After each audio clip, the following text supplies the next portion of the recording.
قدیم زمانے میں سندھ کی سرزمین نے ایک عظیم تہذیب آباد تھی جہاں دریائے سندھ اپنی روانی کے ساتھ ماضی کی کہانیاں سناتا تھا۔ اسی سرزمین پر ایک بہادر اور مضبوط حکمران حکومت کرتا تھا۔ اس کا نام تھا راجہ داہر۔ وہ اپنے دارالحکومت ارور سے حکمرانی کرتا تھا۔ اس کی سلطنت میں امن بھی تھا اور خوشحالی بھی، اور مختلف مذاہب اور قومیں ساتھ رہتی تھیں۔ لیکن وقت کے ساتھ حالات بدلنے لگے۔ دوسری طرف عرب سلطنت میں ایک طاقتور گورنر حجاج بن یوسف کو کچھ واقعات کی خبر ملی۔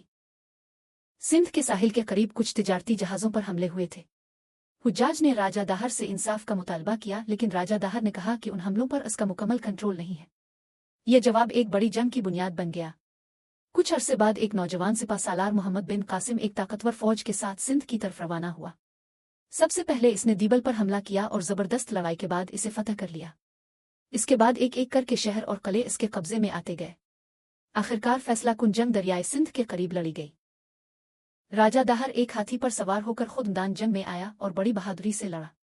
دونوں طرف سے شدید جنگ ہوئی، تلواریں چلیں، تیر برسے، اور میدان جنگ دھوئیں اور گرد میں ڈوب گیا۔ لیکن محمد بن قاسم کی فوج زیادہ منظم اور طاقتور تھی۔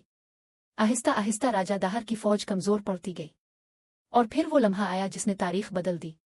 راجہ داہر جنگ میں شہید ہو گیا۔ اس کی وفات کے بعد سندھ پر نیا دور شروع ہوا۔ محمد بن قاسم نے علاقے کا انتظام سنبھالا اور ایک نیا نظام قائم کیا۔ لیکن راجہ داہر کی کہانی ختم نہیں ہوئی۔ وہ آج بھی ایک بہادر حکمران کے طور پر یاد کیا جاتا ہے جس نے آخری سانس تک اپنی سرزمین کا دفاع کیا۔ یہ کہانی صرف ایک جنگ کی نہیں، بلکہ ہمت، مزاحمت اور تاریخ کے بدلنے کا نام ہے۔